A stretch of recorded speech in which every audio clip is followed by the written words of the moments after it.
everybody in Mbeere, including those who are supporting the UDA candidate, yeah, Bwana Mudhende, wote ni watu ya one time. Hata jana I was coming from some village there ahead of Chicago. I cannot remember the name, Kaunga or something. Yeah? Havana. The first meeting I went yesterday.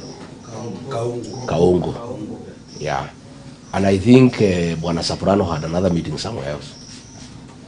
So people were kwa barabara wamejaa. Saile waliniona wote one time. When they saw Rigiji, they know he's a one time guy. That's where their hearts are. They forgot about Mudhende. They forgot about UDA. Wakasema sisi Rigiji ni watu ya one time. So this election is setting the stage for 2027. But I want to tell the people of Kenya, zile kura Mudhende atapata, hizo ni zake as a mtoto ya Mbeere. They will not translate into William Ruto's vote. The whole of Mbeere, 98% is one time. Yeah? So let us do this election. I have no doubt in my mind the Mbeere people will do what they need to do, and they are so clear in their mind. Almost 500 to 600 million has been pumped into this constituency. One of those meetings yesterday, 60% was school children. These big meetings, people are going just to pick money. And the people of this region, Embu, Mbeere, Meru, Tharaka, Chuka, Nithi, Kikuyuni, they had me as their leader. And I told them, huwezi zika ndovu na pembe. Na ng'ombe hawezi kubaliwa ikufe na maziwa. Lazima tung'oe pembe ndio tuzike ndovu. Lazima hii ng'ombe ikamuliwe ndio ikufe. And the people of Mbeere are telling me every morning when I walk around, that's exactly what they are going to do. They are going to eat the money, but they are going to vote for Karish. And if the Mbeere people do as they have promised, the people of this community will be respected in this country for the next 50 years. The people of Kipipiri did what we are asking the people of Mbeere to do 30 years ago, 1995. They took Moi's money, alikuwa amemwaga vikigi ya stima vile imemwaga hapa. They ate the money, siku ya ballot, they wakafunga hoteli, wakapigia muti ya DP. History is repeating itself. William Ruto, muti ya Rift Valley, ako hapa na UDA which is equivalent to Kanu. We still have a DP candidate like it was in Kipipiri. I want to tell the people of Mbeere, the people of Mbeere will get into the national map wakiangusha candidate wa Ruto. They will be respected. Not just, of course they will be too respected within the mountain, because the mountain people would want the people of Mbeere to reject Ruto's candidate. But the people of Mbeere will be respected in the whole country. Because 600 million in a rural constituency is too much money. There's just too much money here. Everywhere, people are just talking about money. People are almost going berserk. The whole election now is transactional. But mikutano ya Karis, we just talk to people, sell sera zetu na kwenda. We don't give people money. Sisi hatuna pesa ya kupeana. Karis has not stolen any money. Hii inapeanwa na Mudhende na Kindiki na Karinda na Ruko, ni pesa ya serikali. It's public money. Pesa ya SHA. That's why when you go to hospital you cannot be treated. Pesa ya capitation. That's why schools have shut down, because money for capitation is not being sent. That's why there are no drugs. You know, I heard Karis say the only drug available here is called Mudhende. I don't know. So these are public funds, and people of Mbeere know. Maragaishi ne pesa chitu na ogija tulie. Tono natoka kule ale kasogo na kulia. So Karis has no money. Like tomorrow we have meetings. Hapa Kanyombora, a public meeting. Karis will give no money because he doesn't have. People should come to listen to him. Tukimaliza Ruko wakuja walipe hiyo watu waende nyumbani. That's what they did last Sunday. You know, they pay for us because they have the money. This is government money. Tugawane hii kazi. Sisi tuongee na watu na wao watulipie watu. It's fair game. So these are public funds, si pesa yao. Hakuna mtu nasikia uchungu akipeana hiyo pesa. Tukitoka hapo tuende ishara. Tusungumze na watu 5,000, 6,000. Ruko na watu yake wakuja walipe hiyo watu waende nyumbani. Our last meeting is in Chicago, the mother of all lies. We expect Ruko tukimaliza akuja atulipie hiyo watu waende nyumbani. So hii pesa kwa sababu ni pesa ya umma, watu wakule, there is no problem. But once wamekula, wasiuze mtoto wao. Karis ni mtoto wa Mbeere. They cannot auction their son for money. It will be very sad if the people of Mbeere auctioned their son for money. And especially our young people. I want to address our young people because they are the ones who are watching this program. The Gen Zs are the new kid on the block. They are the pillar of the transformation of this country. True. They are the ones who opposed the finance bill. They are the ones who oppressed abduction and extrajudicial killing. They are the ones who are vowed to make Ruto a one-term. One of the ways to make Ruto a one-term is first to defeat him in Mbeere.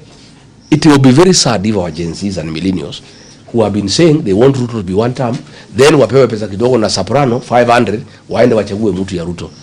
They will betray the Gen Z cause, they will betray the millennial cause, and they will betray all of us. I am waiting to see how the Gen Zs, how the millennials will behave. I will be very saddened, extremely saddened, if our young people are given money and they forget that they are the ones who started telling us to help them make Kasongo a one-term. They cannot abandon their own cause. The Gen Zs in Mbeere North, you have a responsibility to your fellow Gen Zs and millennials in the rest of the country to show that it is possible to make Ruto one term. So I'm calling upon our young people to turn up in large numbers. And I want to caution them. I've just been told that they are buying IDs for young people so that they don't go and vote. It is very sad if you sell your ID for 5,000, 2,000, and then you deny yourself a right to choose your representative who will determine your future and how this Mbeere North will be. So let me appeal to the people of Mbeere North. Please don't sell your IDs. See, once you sell your ID, you will not be able to vote. And that is what they are doing in our strongholds, like Muminji, where Karis is enjoying almost 100% voter affirmation. They are buying IDs. Here in Vorole, they are buying IDs. So let me appeal to our young people, the elderly, the women, the men, please. Don't sell your birthright. A vote is as important as your life because it determines how you live. So, wacha nichukue nafasi niambie nyinyi msiuse kitambulisho yenu. Ndio. Sasa mheshimiwa, kwanza nashukuru sana kwa sababu hii by election imekuja. Nasemekana kila kitu kinakuja kupatikane faida yake ama hasara yake. Hii by election imefanya vizuri kwa sababu hata imefanya ikakuleta hapa ukapata shida ambazo tunapitia.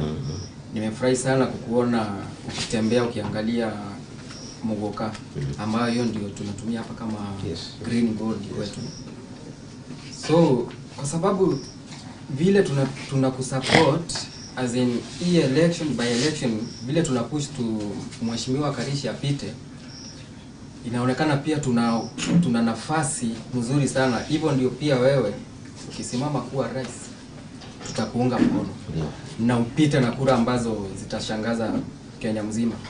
Sasa nafikiria umetembea hapa vijijini ukaona kuna shida ambazo zinatusumbua sana kama stima zinatembea, stima ziko kwa wingi. Kuna mahali barabara si mzuri.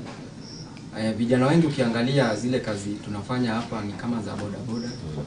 So tunasumbuliwa na barabara. So nina imani kana kwamba kwa sababu God willing utakuwa rais wa hii Kenya. Nina imani umeangalia hizo mambo na utakuja kututatulia. Kabisa. Yeah. Mimi niko na imani ya kwamba Mungu akinijalia nitasimama kiti cha urais na Wakenya wataniunga mkono. Na hasa ile nimeona hapa Mbeere North, hao wote ni watu yangu, watanipigia kura. Nimepata nafasi nzuri sana kuelewa Mbeere. Shida ya kwanza ni mambo ya stima. Ile boma zote nimeingia kuna iko na stima. Hii milioni 600 Kasongo amemwaga hapa. Tumefanya hesabu.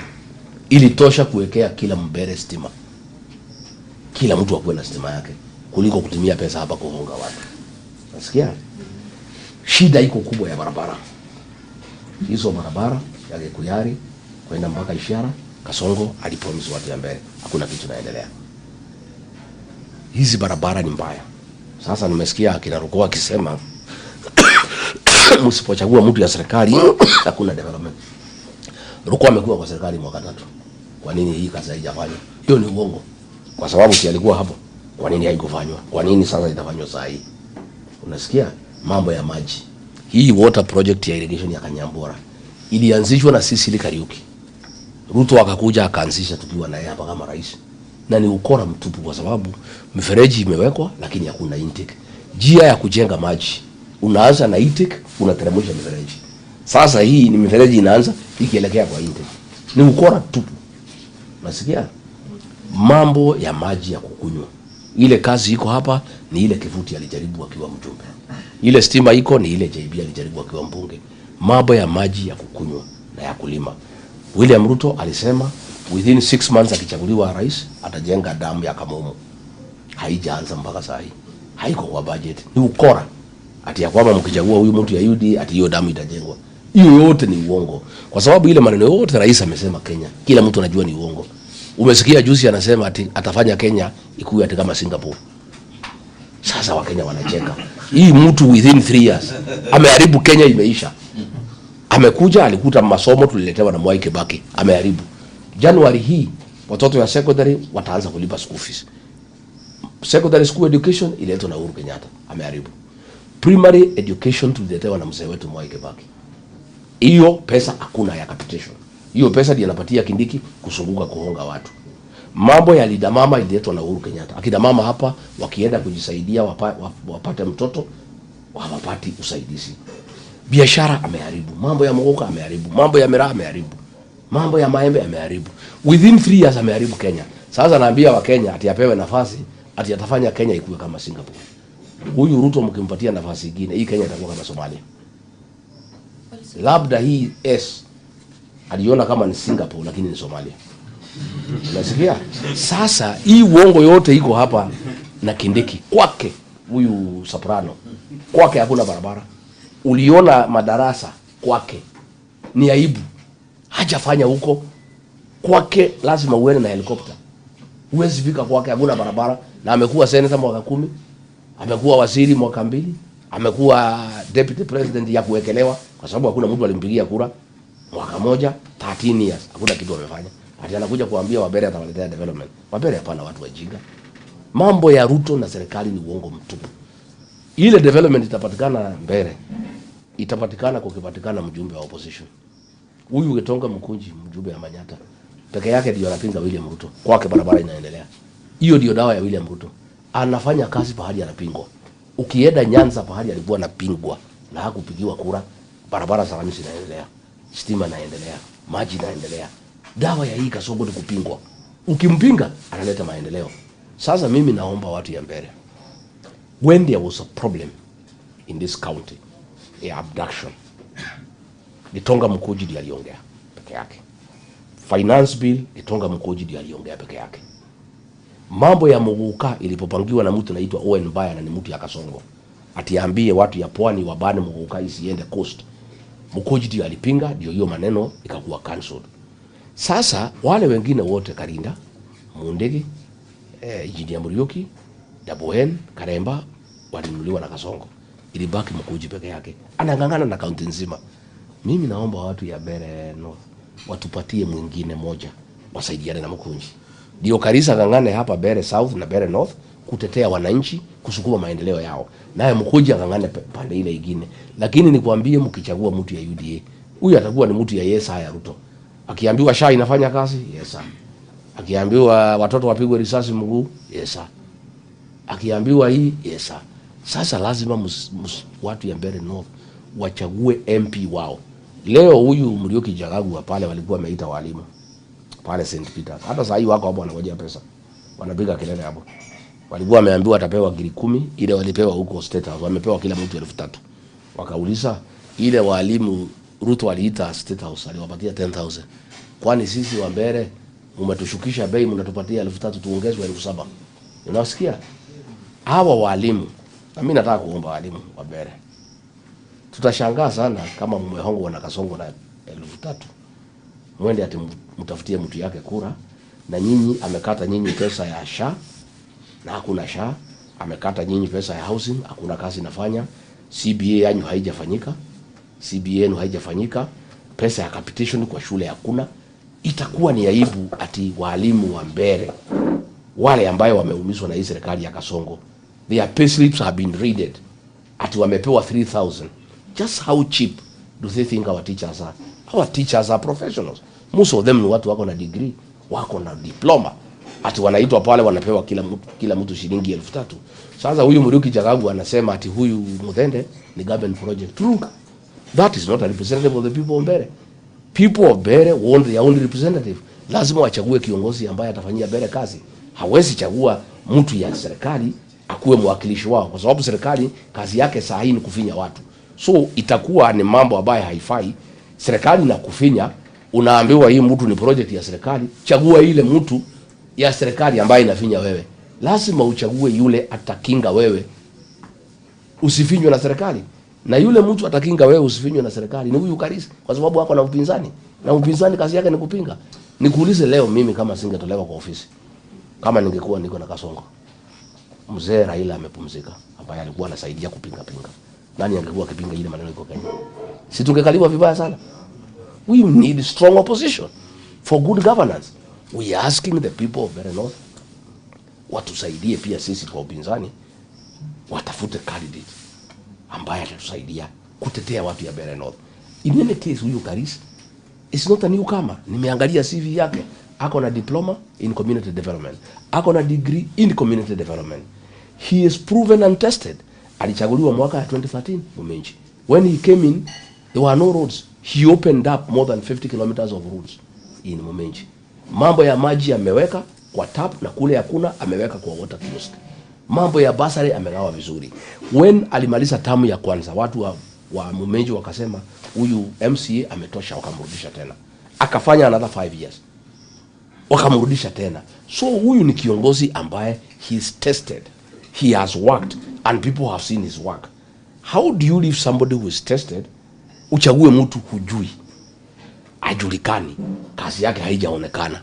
Hakuna mtu anaweza sema alikuwa chairman wa kanisa fulani, alikuwa chairman wa shule fulani, alikuwa area assistant chief, alikuwa area manager, alikuwa MCA. Uongozi wake ni gani? How can the people of Mbeere North experiment on leadership? Ati mnataka mlete mtu mumjaribu. You don't know him, hamujaona kazi yake. You bring him to try him, ati kazi yake ya kwanza ya raia ati ni hii. Itakuwa ni makosa watu ya Mbeere North to experiment on leadership when there are so many problems in Mbeere zile nimeona. So mimi nauliza wakaaji wa Mbeere North kwa heshima, kwa kunyenyekea, mimi siwalazimishi. I am just saying as a leader from this region, in my view, this constituency will benefit greatly from the leadership of Newton Karisa. Mheshimiwa, tukikaa hapo bado kwa masuala ya maendeleo, na wale wako TikTok unafikiria bado mna tap hapa TikTok, kuna kuanga na kutap the screen man ligi tap na mna hiyo wana tap tuko na ligi hapo kwa maendeleo. Tukiangalia vile wanasema nyinyi hakuna agenda mnauza, ni kutusiana, kutusi serikali, kutusi viongozi. Najua umekaa siku kadhaa na Kalisho ndio msikize. Mko na agenda ya watu wa Mbeere ama vile tu wanasema? Sisi hakuna mtu tunatusi. Tukisema Ruto aliambia askari wapige watu mguu, hiyo ni matusi. Si alifanya? Tukisema ni mwizi, wamepora mali ya Kenya, wameleta hapa kuhonga watu ya Mbeere, hiyo bwana matusi. Tukisema huyu Soprano hakuchaguliwa na mtu yeyote, ni deputy president ya Badia, hakuna mtu tumetusi. Sisi tunaongea ukweli. Iko tofauti ya matusi na ukweli. Najua hii watu wataki ukweli. Sasa hawa watuambie, they don't tell us what they shall do. They have been in government for 3 years. Wasema wamefanya nini? Sisi tunauliza hawa, don't tell us what you'll do, tell us what you have done. You have done nothing.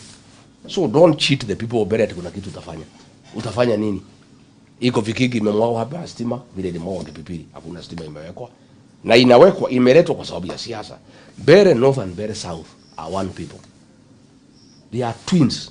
The people of Mbeere South and North are twins.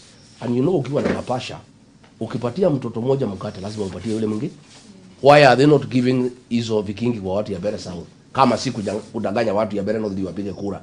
Hii ni ile kuku tupiwa mahindi ndio ishikwe. If they were genuine about the development of this area, they would be having similar programs in Mbeere South, because Mbeere South and Mbeere North are twins. And you know the rule about twins. You can never separate them. When you give one, you must give the other. But hii inapeanwa hapa north na ni ya ukora, ni ya uongo. And nothing will happen if Ruto alisema ataweka watu pesa kwa mfuko. Instead ya kuweka akawatoa ile kidogo through taxation. Can you believe him? Can anybody believe anything William Ruto as people are saying? I mean, watu ya Mbeere wakiamini hiyo uongo, hata sisi tutashangaa. Because those are lies. Ati he can make Kenya Singapore. Na anaambia ati wabunge huko wanapiga makofi. Those are lies. Karisa anasema akiwa mbunge one, kazi ya mbunge ni mambo tatu: legislation, representation and oversight. Yeye amesema atarepresent watu ya Mbeere sawa sawa. Atahakikisha hakuna dhuluma kwa Wambere. Hata kubalia Muguka iingiliwe. Muguka is a lifeline of the people of Mbeere North. That is a very important thing. It's more than anything else. Because watu ya Mbeere hatutakiwi tukua tukiwapatia pesa. Wanatakiwa Muguka inuliwe vizuri, kila mtu afanye mambo yake. These are hard working people. If the prices of Muguka are good, watu ya Mbeere watajisimamia. Huyu Karis amesema his track record ya kupeana basari in Muminji is known. Amesema atapeana basari na Waragania bila mapendeleo. Hiyo amesema. Amesema atafuatilia mambo ya stima. Pesa ya maendeleo haipeani na president, inakuwa allocated in bunge. Na ikiwa bunge huko mkali ndio utapewa pesa, ataenda kupigania mambo ya stima in bunge. Hii maneno ya Kamungu Dam ataenda kupiga kelele ndio ijengwe. Ruko akiwa MP haikujengwa because ni mtu ya Yesa, ni flower girl ya Kasongo. So yeye hawezi pigia Kasongo kelele. Yeye ni mtu ya kumuinamia na kumwambia Yesa. So tunataka mtu ya kumkodolea macho na kumwambia wewe Kasongo, uliahidi watu ya Mbeere North utajenga Kamungu. Iko wapi? Na itajengwa akipiga kelele. So we need a leader who can face the president and the government head on and demand development for the people of Mbeere, because the people of Mbeere are paying taxes. Na mtu asikuambie ati ya kwamba ati ukifanya ati mtu ya upinzani hakuna maendeleo. Mimi nataka niulize watu ya Mbeere. Hao walikuwa wanachagua mtu ya KANU, watu ya Moi. Embu hii wakachagua Dwiga, wakachagua Kathango, wakachagua nani na upinzani wakati ya Kibaki. Huko Embu kila pahali iko rami. Because hawa watu ya upinzani wana demand na wanapewa di wanyamaze. Hapa pahali mlikuwa mnachagua watu ya KANU hakuna kazi ilifanywa. Why is there no tarmac in the Mbeere North and South? Because Moi was like Ruto. Mkichagua watu ya KANU anakupatia pesa ya kukula, unaenda nyumbani. Hakuna development. Na that's what he is doing here in Embu. Anapatia Karinda milioni 1 aenda ukakule hii. Haulizi mambo ya Embu. Wewe Mundigi anapewa 300, Mundigi hataki pesa mingi, 300 unapewa. Naambiwa wewe Mundigi kwa sababu hujasoma sana, chukua hii 300. Nasikia huyu Injinia Murioki chukua hii. Why is development going on in Manyata? Because Mkoji hawezi pewa pesa. We want mtu hawezi pewa pesa na Ruto. Na there is no utachagua mtu ya Ruto and expect any results in Mbeere North. Because wale wako tayari hakuna kazi inaendelea. Lazima tuchague mtu ya kupigana na Ruto ndio maendeleo ipatikane. Na mimi nimekupatia example. Between 1992 to 2002 for 10 years, watu ya Embu, Manyata and Runyenjes walichagua watu ya upinzani. Na ndio kulipatikana maendeleo kila pahali. Ukienda kila pahali ni rami, maji. Hapa wakachagua watu ya KANU. Hakuna kazi ilifanywa. Because lazima kuwe na mtu ako na ukali na ukakamavu to demand development for his people. Na ile leadership Kasongo amelete ni ile inaitwa praise and worship choir. Sasa hii praise and worship choir hapa Embu Kadida ndio naongoza. So do you want to kutafuta huyu Muthede ajoin hiyo choir ya kuibia Kasongo na kumuinamia na kumwambia vile yako mtu mzuri, or you want somebody ambaye atatetea watu ya Mbeere North? So it's a decision the people of Mbeere North will have to make. Mimi siwezi lazimisha. I have done what I can do to explain to them what I think, what I know, what I see with my experience. The rest watafanya wenyewe.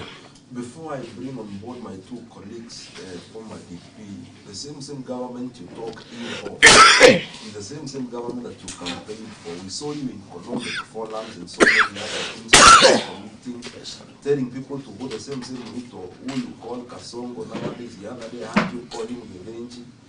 Kwani shinda yote ilitoka wapi na mlikosania wapi tu? Hakuna shida. hakuna shida. Yale gari ehubete rwa mburi. He conned us, all of us, the church people, all of us, all of you. Tukamchagua tukifikiria ni mtu ya maana. Kufika pale nikakuta ni mtu ambaye hawezi aminika. Amepora nchi, ameharibu nchi, na sana sana anachukia sisi watu ya jamii ya Mlima Kenya. Akaanza kuharibu kila kitu. Lakini mimi sana tulikosana hii maneno ya kuua jenzi. Hiyo tulikosana naye. Kabisa, hapo ndio tuliwachana naye. Hapo ndio tuliwachania. Na saa ile mimi niona ni mtu mbaya, lazima niambie wafuasi yangu. Because nikikosa kuambia, watani blame. Wewe ulijua hii mtu ni mbaya, mbona hukutuambia? If Uhuru Kenyatta had told us what he knew. Unajua aliongea tu juju. Hii mtu si mzuri, wachana naye, but he didn't give us details. If he had given us details, we would not be where we are. Again, also the choice he had brought was also not good. Okay? So tulikuwa na tuarena mutino. Siari mundu mwega na waguthura. But if President Uhuru Kenyatta had told us in details who Ruto is, we will not be in this hall. I have to do things differently. I must tell the people of Kenya, and especially watu ya mlima yetu, Ruto ni nani. Ndio ukitaka kwenda kumchagua, usiseme Gachagua hakusema. Si mimi nilikuwa naye nikiwa naibu wake hapo mwaka 2. Mimi namjua. My friend, if the crocodile comes from the river and tells you the hippo is sick, from the uko chini, ikwambie the hippo there is sick, you must believe the crocodile because he was there. Mimi na Muturi na Linturi tulikuwa na hii mtu. When we tell you this man is not good for our mountain and for this country, you must believe us because we know. And how come alikosana na kila mtu ya hii mlima? All the leaders ya hii mlima. We cannot be the problem. Maybe useme Rigijini kichwa ngumu na Muturi na Linturi na Kuria. How come ile watu wote tulimsaidia hadi tulikusa? You must ask yourself that question. It's because ourselves we are honest leaders. Na saa ile tuliona ameanza kuharibu Kenya, na sana sana ameanza kuumiza jamii yetu, kufuta watu wetu kazi. You know? Like we had talked with him and Kindiki. Tukakubaliana Kano Keng'ang'i. Yule alikuwa former MP ya Mbeere South. Akuwe director of immigration because of his security background. Si alikuwa ADC wa Mwai Kibaki. Si ndio? Tukakubaliana. Akanisungusha na Kindiki, hata Kindiki alinisungusha. Alikuwa amekubali. It took long. Along the way, akabadilisha nia, akaweka Mugale. That's the kind of person William Ruto is. Akaweka mtu yake hapo. So I started getting pissed off. Because ananidanganya na mimi nimechaguliwa as his deputy. Nimeuganisha kura 4 million nimemuletea. And then he is cheating me like a child. I could not take it. When he abducted the mtoto ya Muturi, I could not take it. When alitaka kufunga Linturi, na Edi alinunua fertilizer na watoto wake, anataka kuwekelea Linturi ndio mfunge na mvute, I could not accept it. I had to start with the people, my people. Wale ambaye walimsaidia akakuwa rais. And I am telling Kenyans why we disagree. Are you telling me what Kindiki was telling me when tulitoka mkutano ya kusema hii watoto wamelete shida wapigwe risasi? Mimi nikapinga kwa mkutano. Nikasema I don't agree. No. These children are too much now. We must deal with them decisively. I said, Mr. President, I don't agree. I'm a parent myself. I'm a father. These kids have a point. Let's listen to them. This finance bill is not good. Let's listen to these kids. Let's not exterminate them. Let us not kill them. Then Huyu Kindiki came to look for me in the evening, telling me, wewe sasa, you should not disagree with the president. You know it is good to be obedient. You know you are his deputy. He is a boss. You should support him in whatever he says. What you did leo kwa mkutano, that was wrong. You know, how can you tell the president this is wrong and he's the president of Kenya? We must do what he says. I asked him, including killing people. He said yes. That's why I have no time for that Kindiki. That he was telling me, when the president has said watoto wauawe, it is okay. He even said here, aliniketisha. Ulisikia akisema, akuniambia hapana pigana na rais. It's true. What he said is true. Alikuja kuniambia, wewe hapana pigana na rais. But hakusema ni nini nisipigane na rais. Mimi nilipigana na rais kwa mkutano. I refused the killing of our children, the Gen Zs. Kindiki was the CS Interior. Na yeye alipewa kazi na Kasongo ya kuua watoto. And he was pleading with me to support the president in the decision to kill our children. And I told Kindiki I cannot support such a decision. Yeah, akatoka. Si yeye alienda akaua hiyo watoto. He was a CS Interior. Hiyo damu amebeba, it will haunt Kidiki to his grave, watu wana Kasongo. Damu ya watoto ya Gen Z, it will haunt Kasongo and Kidiki to their grave. I want to tell you today. Because it is wrong. You cannot kill people. So you cannot ask me ati mimi nilipigia hii mtu debe na kwa nini mimi nampinga. Hakuwa ameniambia tutaua watoto. He never told me that our government is for killing children. Juzi amesema ati watoto wapigwe risasi kwa mguu. How can somebody with his right mind be president? Amechaguliwa na raia, anasema ati watoto wapigwe risasi kwa mguu. Even if I was deputy, I cannot agree to such a thing. So me, I'm a very happy man I left because I cannot start that nonsense. Hiyo ya kuua watoto na kupiga watu risasi kwa mguu, hiyo afanywe na Kindiki. Waue watu, waue watoto, wapige risasi kwa mguu. Yes sir, that I cannot participate. I cannot be part of it. So is all this altercation coming to the point of politics is a dirty game? And do you foresee yourself having a handshake with him in the future? Because in most cases we see the president having, they agree amicably after some time, yet they were hating each other. This I've told you. Blood is dripping from his fingers. You want me to touch that blood? I cannot. I have no business with William Ruto. He has too much blood on his hand. Yeah, I can't. Yeah. My conscience wouldn't allow. I cannot. I'm sorry. I would rather retire and go to Amanyoro and look after my cows. I cannot have any reapproachment with somebody who ordered the killing of our children and who ordered that our children be shot in the leg. And I really want to ask the people of Mbeere North to really think through whether, if they really are parents, if people of Mbeere North are parents, if young people in Mbeere North saw their peers being killed, whether they can go and elect somebody who has been brought by the person who ordered the killing of children. I will be very surprised here in Mbeere North. I will be shocked. I will not understand the people of Mbeere. I would live here in shock that they all know that Ruto ordered the killing of our children. He ordered our children to be shot in the leg. He comes to Mbeere North. He brings a project and says, although I killed your children, although I say they be shot in the leg, this is my person. You elect him so that I can give you development. What tactics is he using to persuade people? As much as we saw everything, the Gen Z thing that happened, protest, the killing of the Gen Zs and all that, and still we have people who are following him. Money. He's using a lot of bribery.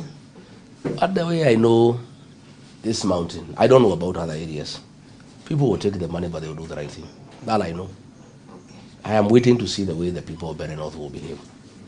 But from what they are telling me, unless something drastic happens, the people of Mbeere North are clear in their mind. They know what they want, and they know that they cannot support Kasongo's candidate because of money. That I am sure. I'm listening to them. There will be a lot of voter bribery tomorrow, Monday, Tuesday, Wednesday, even on election day.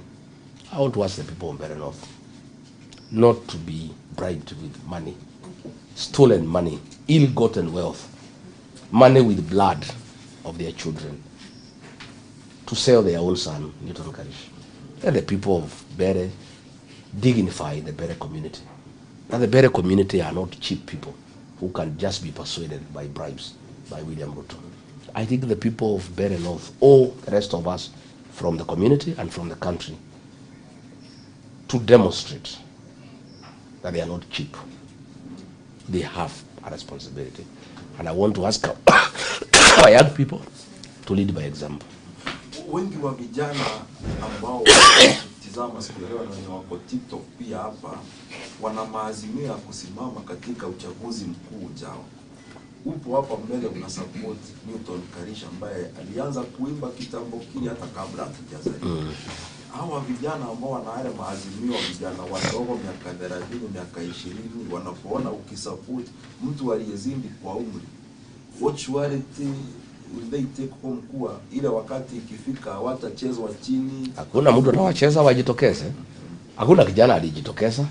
Hatuwezi kwenda kuchukua kijana nyumbani akuja asimame. Mimi nataka kuambia vijana, chama ile mimi naongoza ya DCP, I'm encouraging our young people, the Gen Zs, Hii viti ya MCAs wachukue karibu sote, and they can do it because they are the majority, and they would make these county assemblies very vibrant, and they will make sure that devolution is working by providing very serious oversight.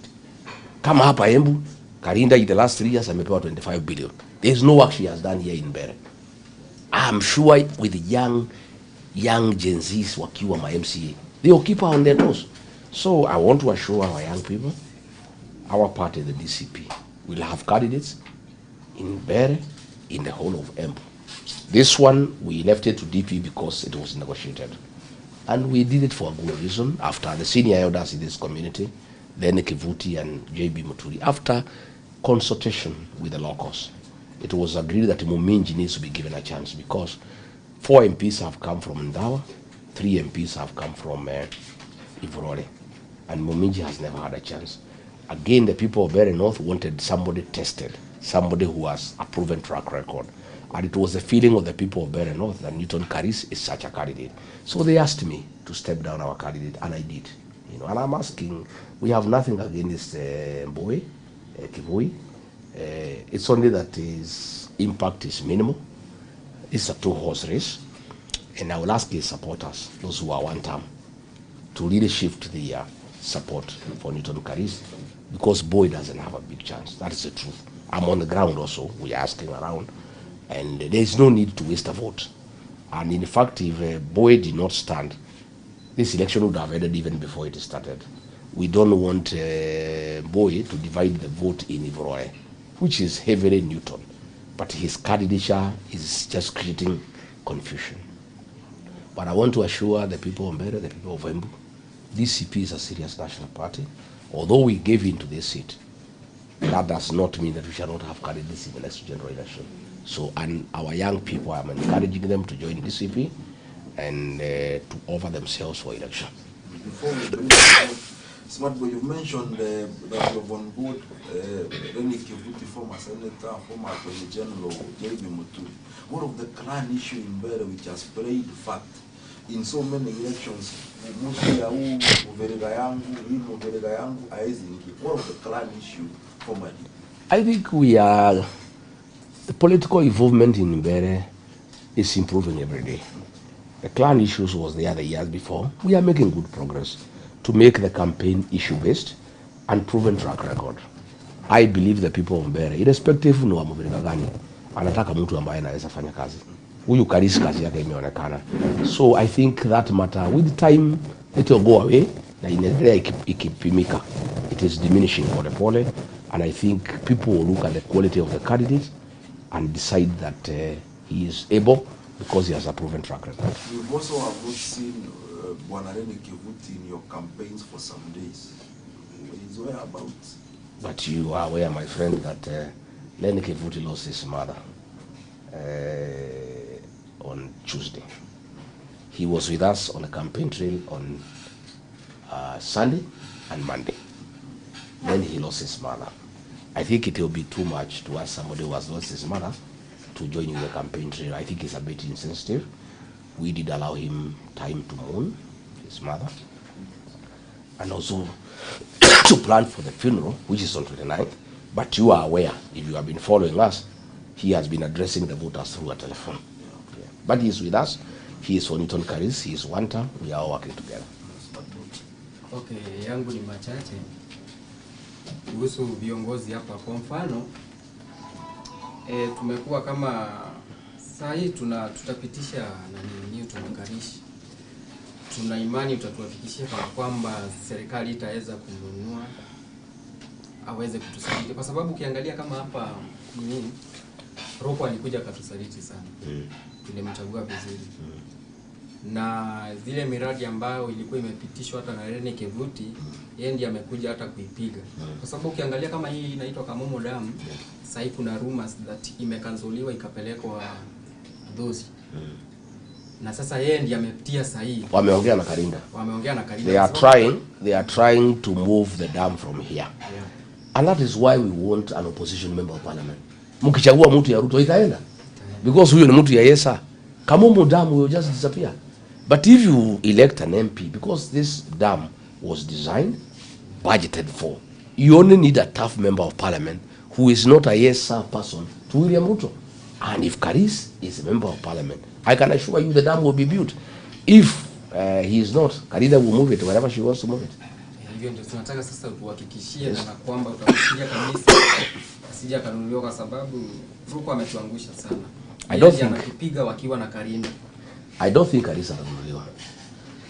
I have really sat him down because before I came to campaign for him, I had to satisfy myself that you will not betray the people of Mbeere North and our community, because I am very saddened that many people I campaigned for betrayed me, betrayed the people who elected them, and betrayed our community.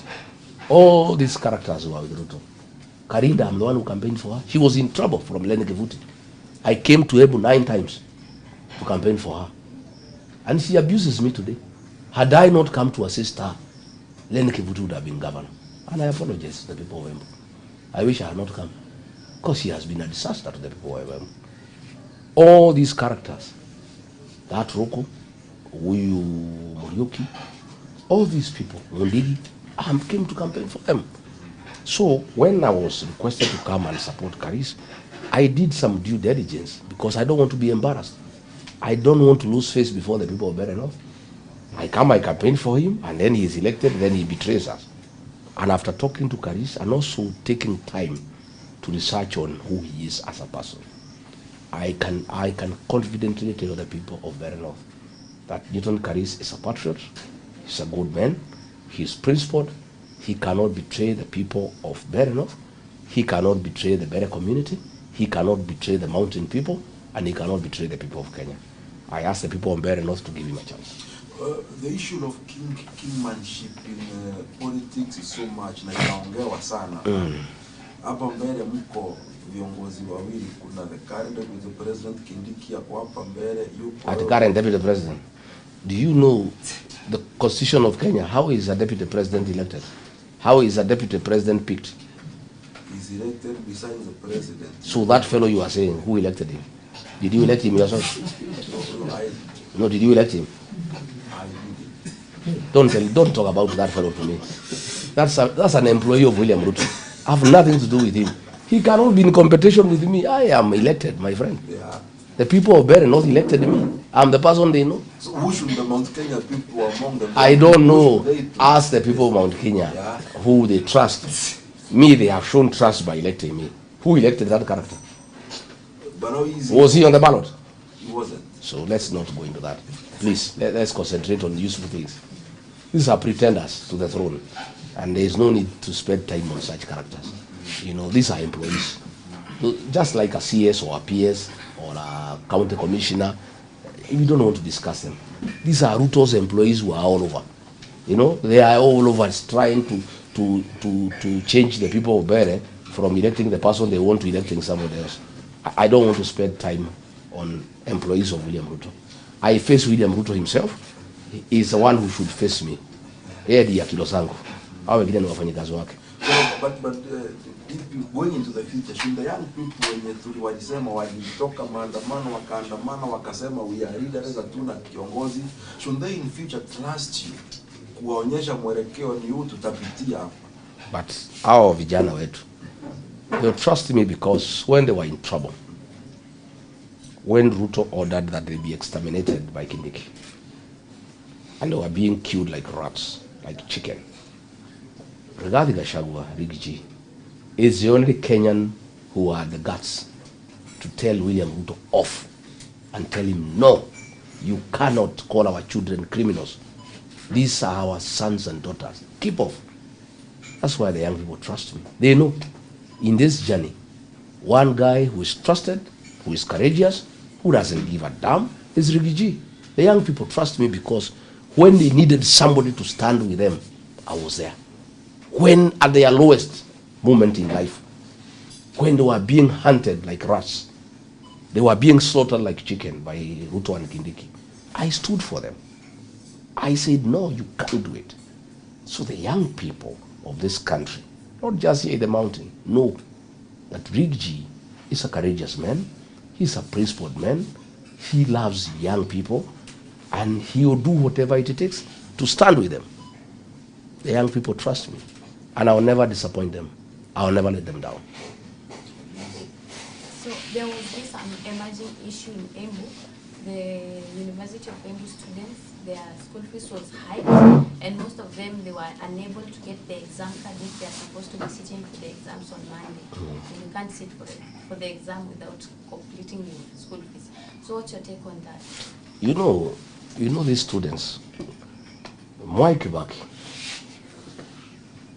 created a very brilliant scheme called Higher Education Loans Board to fund university education. William Ruto, the one who says he wants Kenya to be Singapore, he came and changed it and brought a mongrel of a system that doesn't work. That is why those children cannot do their exams, because he messed up the education system.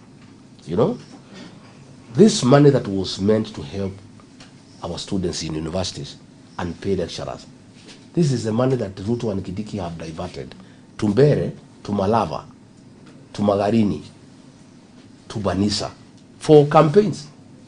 In fact, I'm worried that at 600 million per constituency, we have 290 constituencies. I am worried that Ruto, to fight for his re-election, he may have to take the entire 1 year's budget of 3 trillion for his re-election. If he can spend 600 million in Mbeere, for him to be, this is not him who is being elected, it's just an MP or his party. If he is going to use the same formula, I can foresee a situation where the entire amount for 2026-2027 financial year will be diverted for campaign. There will be no money for drugs, there will be no money for capitation, there will be no money to pay teachers, there will be no money to pay lecturers. You know, like today, they had, Mbeere had called community health promoters, CHP. They have not been paid for 6 months. And she's telling them, go now and campaign for Modende. And she has not paid them. They have been paid for 1 month and told to go and campaign for Modende. They would have to be out of their mind to agree. If she has not paid them for 5 months, she's just paying them 1 month because she needs them now. And that is where we are as a country. That funds meant for public utilities, funds meant for public service, funds meant for healthcare, funds meant for education, funds meant for security, funds meant for our development has been diverted by William Ruto and Kindiki to politics. You have seen Kindiki in every meeting giving 10 million shillings every day. His salary is 1 million shillings. Where does he get 300 million shillings in a month? I want to ask the people of Mbeere not to ask themselves. All this money that is being dished here, they know for sure these are stolen public funds that is meant to be giving services to the people of Mbeere North and elsewhere in the country. It will be very sad if the people of Mbeere North were bribed with the stolen public funds and went ahead to accept the bribe and do what they are being asked. It is okay to take the bribe, but it is criminal to do what you are being asked to do. It is okay because even if you don't take this money, Ruto will take it to his farm. So it's okay. Because ameiba hiyo pesa tayari, hawezi rudisha kwa serikali. So wacha watu ya Mbeere wakule. Lakini itakuwa ni makosa kubwa sana to be bribed and then you accept to do what the bribe giver is asking you to do. Before we conclude, we open the floor to a number of tutachukua swali moja mbili upande kwa sababu tunao ma TikTokers upande wenye wako but wakati wanajipanga. How many more minutes? Because I have another Zoom meeting with the people. 10 more minutes. Okay. So tutachukua swali moja mbili upande, lakini before then wana DP. Uchaguzi wa hapa Mbeere unaisha 27. Are we likely to see you now fly to some other countries, maybe outside of Kenya, ama utaendelea kukaa hapa chini mbali? Nitakimbia Narok on Monday. Nitakimbia, I have a candidate in Narok called Douglas Maskonde. He's doing very well. Yeah. I'm going there for the final rally. Then I come back. Yeah, I'll be out and back. So on. I've Mselene Kivuti, who is our team leader, has given me permission. I've requested him to give me permission for 1 day, and I'm grateful to him. He's been very gracious. I came here and submitted to his authority as our senior elder. I'm a very respectful person. Despite having had a senior position, I submit to the authority of Len Kivuti as our elder. So I've requested him to allow me 1 day off. I ran to Narok, ni chape mkutano moja, then I come back. Wacha tuchukue maswali moja mbili kutoka upande huu, tuanze na huyu kijana na nguo ya white. Asante sana. Honorable Mr. Gachaguas, I have one question now, of which is a concern, because we've been seeing government dishing out money in Mbeere North constituency, and I believe that this money should be doing development somewhere else, and we only have 1.5 years before next election comes, and it will be very much needed, especially in Mount Kenya region. So my question is, do you see government doing any development between now and the next coming election? There will be no development because William Ruto has already started diverting money meant for development into his re-election. And as I have told you, at the rate he has applied in Mbeere North, he is going to steal all government funds and divert them for his re-election. But we'll still beat him, I want to assure you. We'll still beat him. But there will be no work that will be done. That is a lie. If he was doing any work, he had 3 years to do it.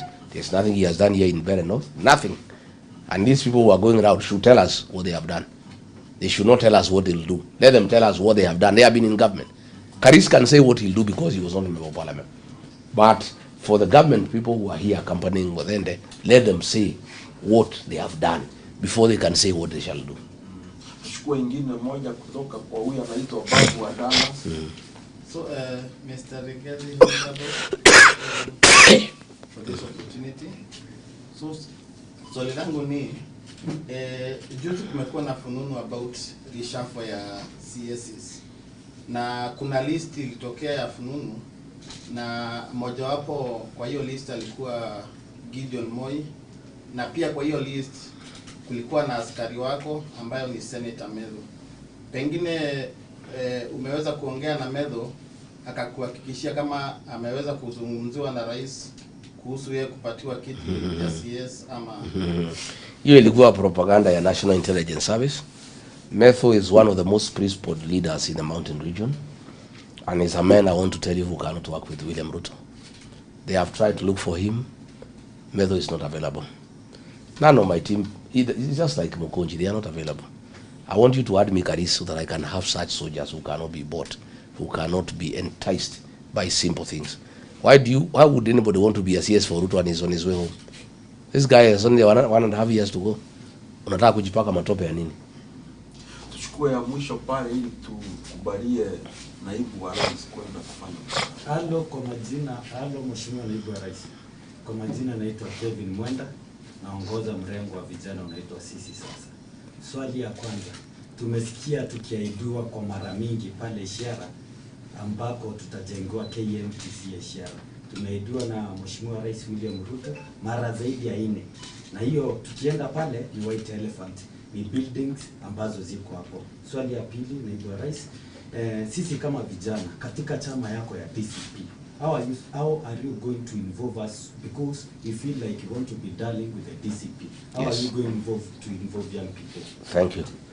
Mambo ya KMTC ya Ishara, Ruto amedanganya watu ya Mbeere North mara 4. Sasa kama amedanganya watu mara 4 mambo ya KMTC, wanataka kumwamini hii maneno ya Muthende?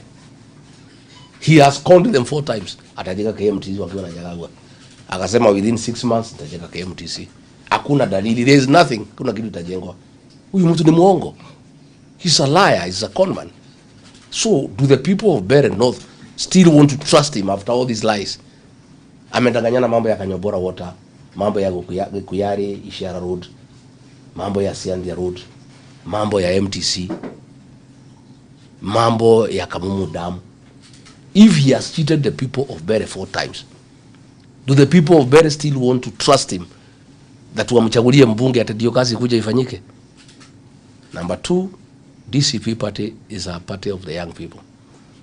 As soon as we are through with these by-elections, tutaanza membership recruitment, and I'll come to Mbeere North, I'll come to Embu, I'll come to Manyata, I'll come to Runyenjes, I'll come to Mbeere South to talk to our young people and get them involved in party activities. This is the home of our young people, and I want you to be part of that movement. Tumekuwa na kijana hapa, jina ulisema unaitwa? Smart boy. Na pia Madam Liz, Lisa, yes, and overseer. So tumeshukuru sana kwa Asante. niaba ya hawa vijana. Thank you. Ambao umepatia nafasi leo, these are content creators for Asante. them. And they are doing a great job. So we are able to allow to go for another meeting. Situkupatie nafasi, you give your final. Thank you. I want to take this opportunity first to thank our TikTokers, our influencers. You are a great team, and we are very happy with what you are doing, and you are instrumental in bringing change into our country. I want to request you that the real change in this country begins in Mbeere North. Do whatever you can. I want to persuade you that on election day, you should be around in every polling station so that you can go live and tell the people of Kenya what is happening. So that if there is any monkey business, the people are aware. You should be around everywhere, Mujipange, kwa kila polling station, and also at the tallying center, so that Kenyans can know what is going on. You know why William Ruto brought the cybercrime bill to muzzle you people, so that you don't inform the people of Kenya what is happening. So you, as influencers, as TikTokers, as the digital brigade in Embu, I want to request you to be available on the 27th to do what is right and to inform the people of Embu and the people of Kenya what is going on. Finally, I want to appeal to the people of Mbeere North to consider giving Newton Karish a chance as a member of parliament. I have listened to him. I have listened to people of Muminji who have given testimony about his leadership acumen, what he has done for the people of Muminji. I have looked at his track record. Mbeere being a minority in Embu, Karis has been instrumental in dignifying the Mbeere community through patriotic songs that affirm the identity of the Mbeere people. We don't want the Mbeere people to be swallowed by the people of Embu because of being minority. And Newton Karis has played a very significant role in upholding the dignity of the Mbeere people, championing their traditions, their culture, and who they are as a people. He's a very gifted singer who has made very serious composition of even trying to bring unity within Mbeere. I have listened to a song he did urging JB Muturi and Lenny Kivuti to unite for the development of Mbeere. And he is so happy that that has come to pass. Today, JB Muturi and Lenny Kivuti are one. And that is good for the development of the Mbeere community. I have told Karis that one of the things that I think he should do when he goes to parliament is lobby Akina Mukoji and others, so that in the fullness of time, fight for the recognition of the Mbeere as a county, so that it can have a standalone, because they have unique challenges that are unique to the people of Mbeere. The area is underdeveloped, the area needs affirmative action, and a lot of work needs to be done. I am persuaded from what I have listened to the people here, from a lot of analysis, that if the people of Mbeere North give Newton Karish a chance, I think you'll do well. Let me ask the Mbeere people who are in Nairobi, please come and vote. I was happy today, I saw a professor who brought his 3 children to come and vote. I want to appeal to the Mbeere community in Nairobi, in Embu, in Mombasa. Please, a serious decision is being made about the future of this constituency, because the quality of the MP you choose will determine development and other issues. So I want them to come. And finally, I want to ask the people of Mbeere North to come out in large numbers and vote, because it's important. We have made sufficient arrangements to protect them and to protect the vote. They should not be intimidated. They should not fear. But good voting starts at 5.